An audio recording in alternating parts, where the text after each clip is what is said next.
Alrighty, so for our final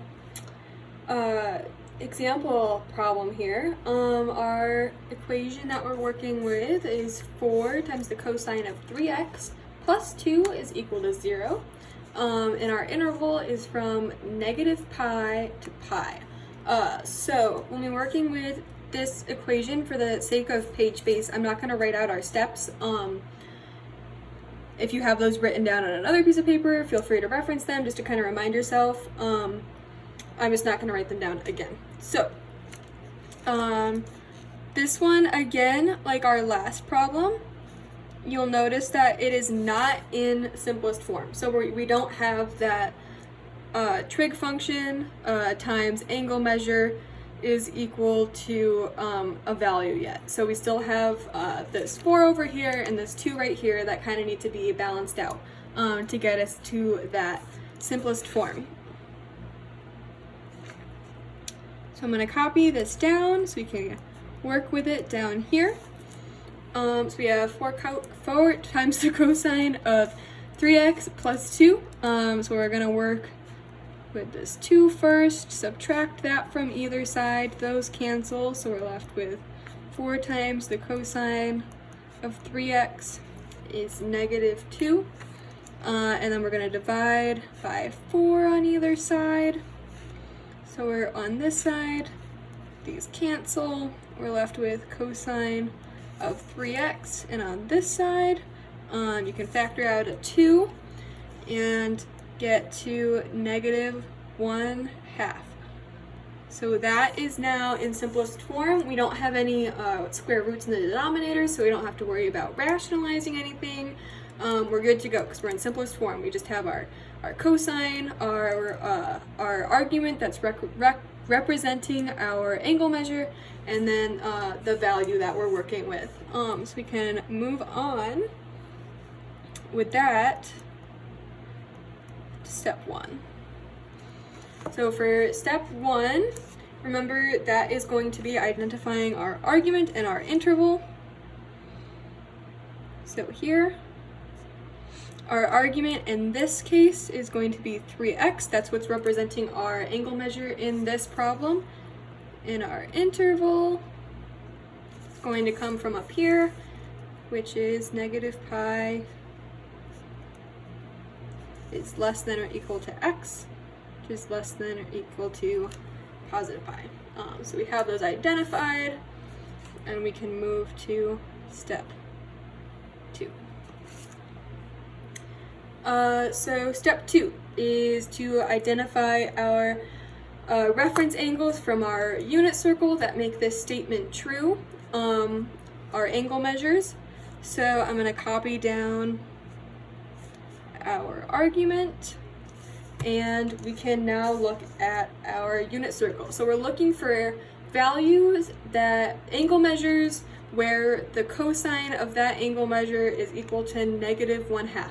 So again, looking at our unit circle, we're looking for values on, we know this side of the unit circle because that's where our x values are negative, and that's where our cosine values will be negative because our cosine values are listed as our x values on the unit circle.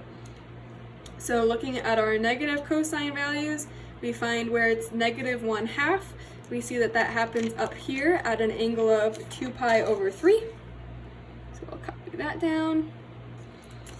And we also see, again on the negative side, negative cosine side, we see that that happens again right here at 4 pi over 3. So those are our 2 reference angles for this problem. Those are our starting angles. That's what we're starting with. And we can take those and move on to step 3, which is to get our interval into proper form so it matches both our argument and our reference angles. I'm going to copy down what we were given. Negative pi less than or equal to x, which is less than or equal to pi.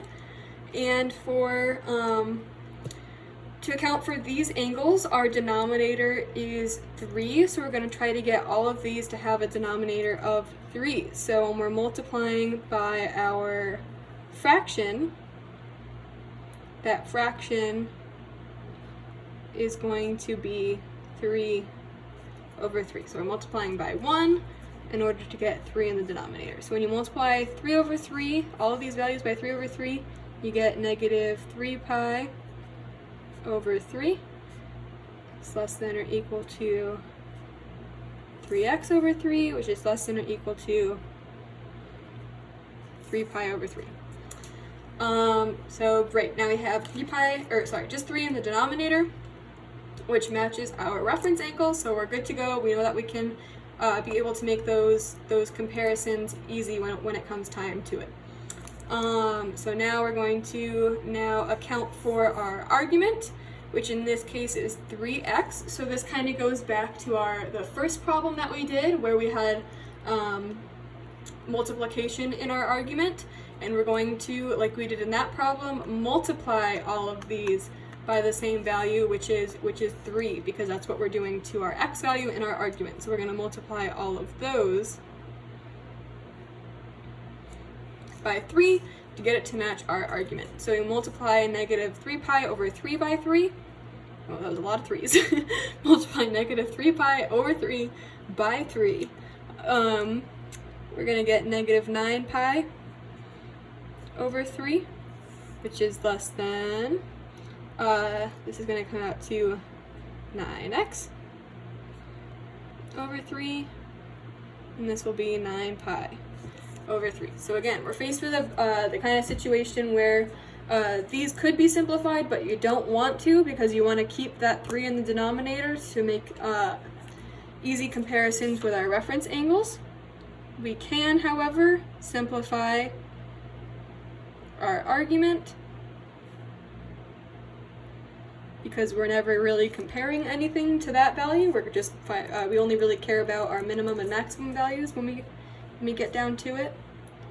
So when we bring these down, negative 9 pi over 3 is less than or equal to, for this you can factor out a 3 in both the numerator and denominator, so that turns into 3x, which we kind of know we did something right because those two match, so we're good.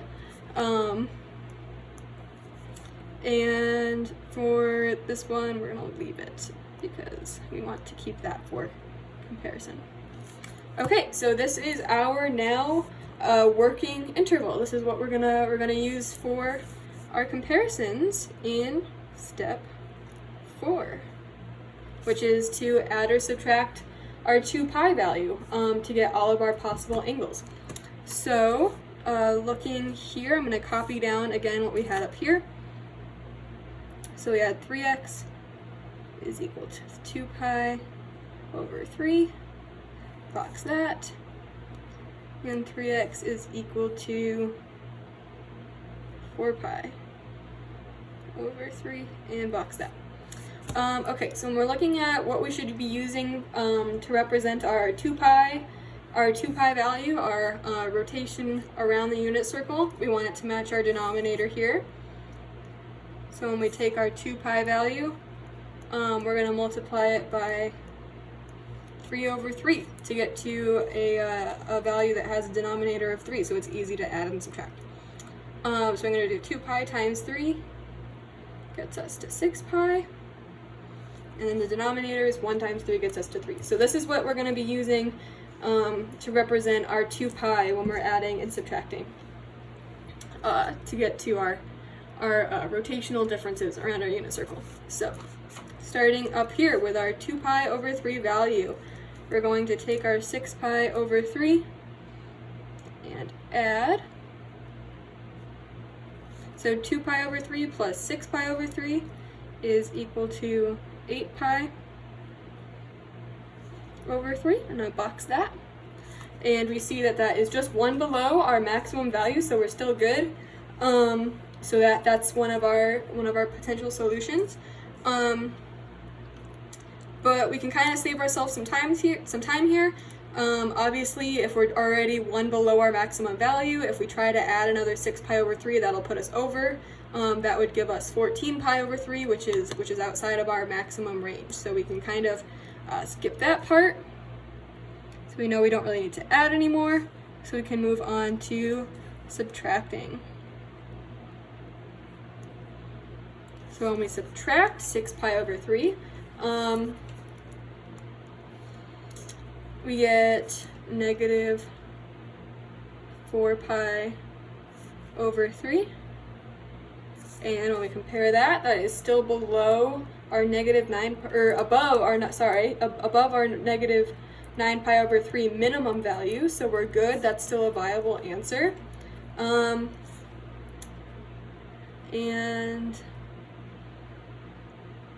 if you can do some mental math and just kind of, see what subtracting 6 pi over 3 would give you, great. But if not, you can always write it out. Just never hurts to double check. This is going to give us negative 10 pi over 3, which when we compare, we are just one unit outside of what our minimum value could be. So we know we can ditch that value, and we know that anything further that we would subtract would just put us farther and farther outside of our interval. So we have identified 2 additional angle measures for this reference angle. So we can move on to our second reference angle and start adding. So if we add our 6 pi over 3, we see that this comes to 10 pi over 3, which again is just one outside of our maximum value in our interval, so we can ditch that because we know that's too big, and we know that anything else that we might add to it is going to be too big, so we can just head on over here and start subtracting. So if we subtract 6 pi over 3 from 4 pi over 3, gives us negative 2 pi over 3, which when we check with our minimum value, we're still good, and we can keep going here. Subtract another 6 pi over 3, one more rotation around that unit circle, and we're going to get negative 8 pi over 3. And we can see that that is similar to when we had 8 pi over 3 up here. Our negative 8 pi over 3 value is just going to be 1 unit inside our minimum value, so we know that anything beyond that is going to be too far outside of our interval, but we know that that one is still good. So looking here, we've identified 6 possible answers here that we can take on to work on for step 5. And there's kind of a fun twist here in step 5, just in how you can write your final answer. But before we get there, writing these in sequential order, we found that we have negative 8 pi over 3. We got negative 4 pi over 3, negative 2 pi over 3. Then we add 2 pi over 3, 4 pi over 3, and 8 pi over 3. So those were all the values we identified above. In step 5, we set it equal to the argument and we solve for x. So I'm going to do that for a few of these, just to show you again what you would do here. So set it equal to your argument. In this case, we have a multiplication, so we're going to divide to get rid of it, or multiply by the inverse. So these 3's will cancel. You're left with x. And when you multiply this out, you're left with negative 8x over 9. So that's your first solution. And we've done that one. I'll do one more just so you can kind of get the idea. Set it equal to your argument. Multiply by the inverse. Multiply across here. And that's your second potential answer. Again, making sure that you don't have to simplify any of these solutions that you find. These were both in already the simplest form, so we're good there. And when you do that with all of these values, when you set all of these, equal to your argument and solve through, you'll get the values negative 8 pi over 9, negative 4 pi over 9, negative 2 pi over 9, 2 pi over 9, 4 pi over 9, 8 pi over 9. So these are all in simplest form, but what you'll notice is that